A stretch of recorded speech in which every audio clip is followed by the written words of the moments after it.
Have you ever seen a big red tractor in a field? What do you think it does to help plants grow? Let's find out together. There are special vehicles that help seeds turn into yummy food and pretty flowers. First, look at the green tractor. It pulls a plow to turn the dirt and get it ready for seeds. The dirt gets soft and cozy for the seeds to grow. Next, here comes a blue planter. The planter drops tiny seeds into the ground, just like planting a little surprise. After that, a yellow water truck drives by. It gives thirsty plants a big drink so they can grow tall and strong.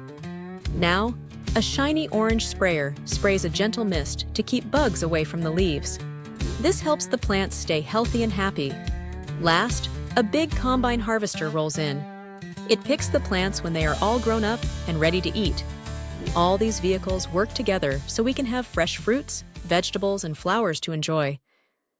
Did you guess which vehicle helps plants grow? It's not just one. It's the tractor, planter, water truck, sprayer, and harvester, all working as a team. AutoShorts made this fun video. Want your own fun videos? Just click the link in the description to get started today.